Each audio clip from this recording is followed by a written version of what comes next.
मैले त गरेको छु र ज्ञानन बहादुर जगदीश मिश्रले के गर्यो त्यस कारणले विश्वास छ कि मलाई यसपालि भोट दिनु। मदन भण्डारी, गिरिजा प्रसाद कोइराला, बीपी कोइराला, कृष्ण प्रसाद भट्टराई उनीहरू नेता थियो, लुटेर गयो ज्ञानन बहादुर कार्की। अब उहाँले पनि हामी लुट्ने, तर आजको एमाले र कांग्रेस पार्टीमा जुन नेताहरू छ त्यो भ्रष्टाचार नेताहरूको चलते आज 84 में हुने चुने 82 में भइरहेछ।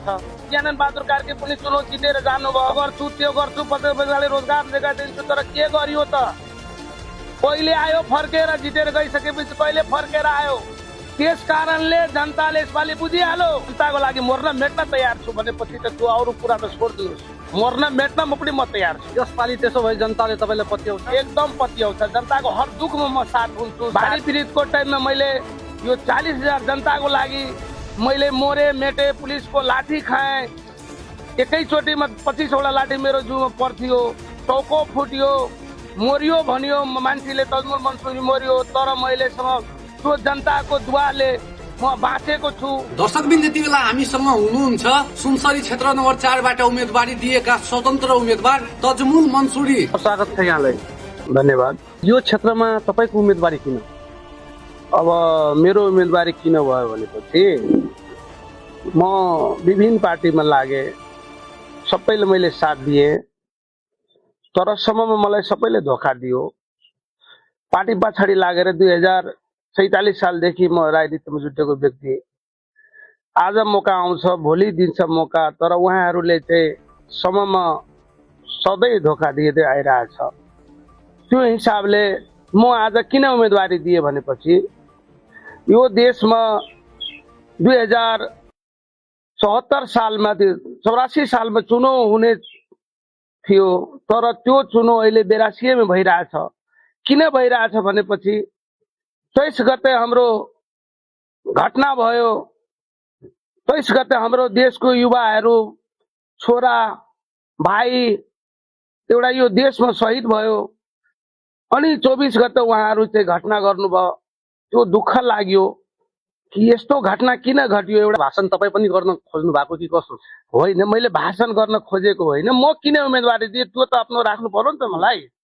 त्यस कारणले त्यो चुनाव आज 82 में हुँदैछ। युवा जेनजी युवाहरूको एउटा भ्रष्टाचार नेताहरूलाई, पहिलेको कांग्रेस एमालेको नेताहरू मदन भण्डारी, गिरिजा प्रसाद कोइराला, बीपी कोइराला, कृष्ण प्रसाद भट्टराई उनीहरू नेता थियो, तर आजको एमाले र कांग्रेस पार्टीमा जुन नेताहरू छ त्यो भ्रष्टाचार नेताहरूको चलते आज 84 में हुने चुने 82 में भइरहेछ।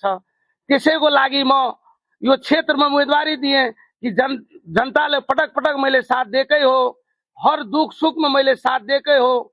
एउटा कोशी गाउँपालिकामा त्यो कोशी सम्बन्धी 72 को लागि म सुरुदेखि निबोखा जनताले, एउटा गरिब जनताले जो दौरा बेचेर लकडी बेचेर खान्छ त्यो मान्छेले पीडित पटक पटक मैले पुलिस प्रशासनमा साथ दिएकै हो, अहिले पनि दिन्छु, आउन दिनु पनि दिन तयार छु। भारी पीडितको टाइममा मैले यो 40,000 जनताको लागि मैले मोरे मेटे, पुलिसको लाठी खाएँ, एकैचोटिमा 25वटा लाठी मेरो जिउमा पर्थ्यो, टाउको फुट्यो, मरियो भनियो मान्छेले, तजमुल मन्सुरी मरियो, तर मैलेसँग त्यो जनताको दुवाले म बाँचेको छु। सायद मलाई त्यो दुवा नै काम गर्छ भनेपछि दबा भन्दा दुवा काम गर्छ, त्यो हिसाबले मैले बाँचेको छु। त्यस कारणले म यो जनतामा मैले काम गरेको छु, अरूले गरेको छैन, तर मैले गरेको प्रमाणित छ।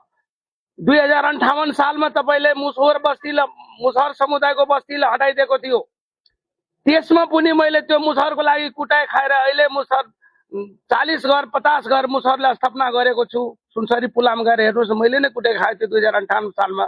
त्यो कामहरू गरेको छु र गर्छु भनेपछि रह्यो कुरा अब किन उम्मेदवारी दिए त? अहिले तपाईँ सानो कुरा हेर्नुहोस्, एउटा जग्गाको मूल्याङ्कन 16 लाख गरिदिएको छ, तर जो जग्गा 2-4 लाखमा पनि बिकिरहेको छैन। किसान तपाईले मरिरहेछ, कर तिर्दा तिर्दा मरिरहेछ, बढी पैसा लिइरहेछ। त्यसको लागि त्यो करले मैले आधी गर्छु भनेर मूल्याङ्कन 16 लाख जग्गाको र त 5 लाखमा पनि बिक्दैन भनेपछि किन बढी पैसा लिइरहेछ भनेपछि त्यो त्यसमा हामी आधी गर्छु। बिजुली तपाईले म निशुल्क गर्छु। त्यही कुराहरूको लागि मैले चुनाव लडे र जनताको साथमा रहन्छु, जनताले म साथ दिन्छु। जनताले पनि यसपालि मलाई माया गर्नुहुन्छ, किनकि म राजनीतिमा धेरै पीडित छु। सबैले मलाई जुन निशुल्क कुरो गर्नुभयो नि, अब निर्वाचनको समयमा धेरैले भाषण गर्छ, म यस्तो काम गर्छु उस्तो गर्छु, तर निर्वाचित भइसकेपछि त्यो गाउँमा त कुनै पनि जनप्रतिनिधि खुट्टा पनि टेक्न जाँदैन त। अब यसो छ कि म त झुटो बोल्दैन, म जति गर्छु त्यस पछाडि बोल्छु, नहुनेमा पनि प्रयास गर्छु। मेरो बाउको यो देश होइन कि म यो गरिदिन्छु त्यो गर्छु, त्यो म भन्दिनँ। म गर्छु त्यस पछाडि बोल्छु र म नहुनेमा पनि प्रयास गर्छु। सायद अहिलेसम्म सफल पाकै हो, भोलि के होला त्यो भन्न सक्दैन, तर म गर्छु। आँट गरिसकेपछि केही छैन यो दुनियाँमा। तपाईँ आँट गर्नुहोस्, तपाईँको नियम पूर्वकमा छ भनेपछि तपाईँ पक्कै त्यसलाई सफल गर्नुहुन्छ। त्यो विश्वास अठोटको साथ मैले नोमिनेसन दिएको छु र हामी नहुनेमा पनि प्रयास गर्छु र त्यो काम गरेर देखाउँछु र जनताको लागि अहिले पनि गरेकै छु, फेरि भोलि गर्छु। जुन वचन दिए त्यसमा म लागिराखेको पर्छु, त्यसमा म पछाडि हट्दैन। एकदम मेरो वचनबद्ध हो।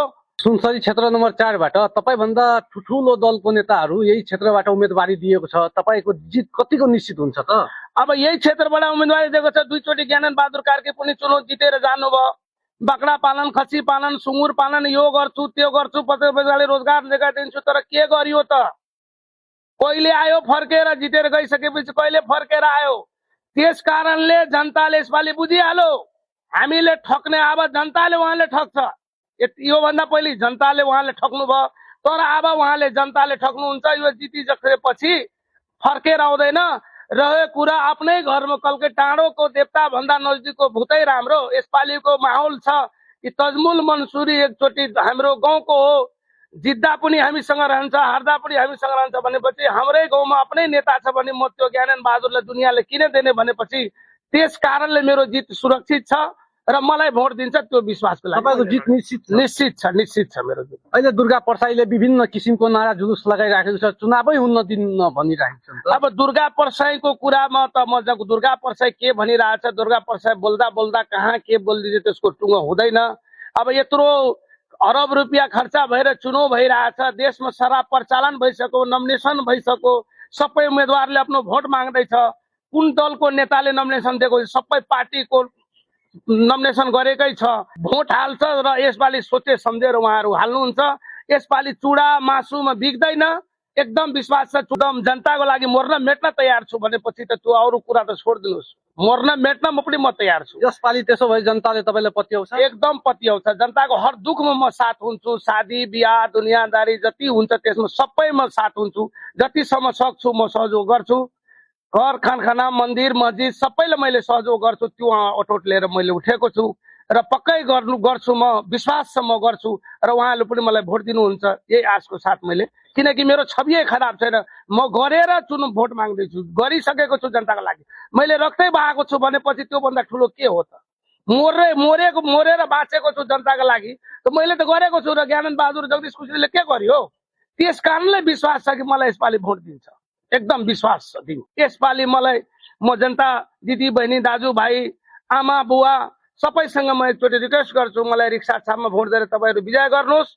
म जस्तो एउटा पीडित भन्नु न, राजनीतिमा धेरै पीडित भइसकेको छु म, सबैले मलाई युज गरियो। एकचोटि मलाई भोट दिएर तपाईँहरू रिक्सा छापमा विजय गर्नुहोस्। म तपाईँहरूले धन्यवाद गर्न चाहन्छु। आमा बुवा दिदी भाइ एकचोटि मलाई रिक्सा छापमा दिनुहोस्। तजमुल मन्सुरी भोलि पनि तपाईँको लागि तयार थियो, आज पनि तयार छु। म गरिब दलित जनजातिले म छोड्दिनँ। जित्दा पनि म सँगै रहन्छु, नजित्दा पनि म सँगै रहन्छु। अहिले पनि तजमुल मन्सुरी मर्न मेट्न तयार छ, फिल्डबाट भाग्दैन। र मान्छेले सबैले थाहा छ कि तजमुल मन्सुरी आँटिसकेपछि भाग्दैन। त्यस कारणले मैले यसपालि उम्मेदवारी दिएको छु। मलाई एकचोटि दिदी बहिनी दाजुभाइ काका बुवा सबै एकचोटि मलाई रिक्सा छापमा भोट दिएर जिताउनुहोस्।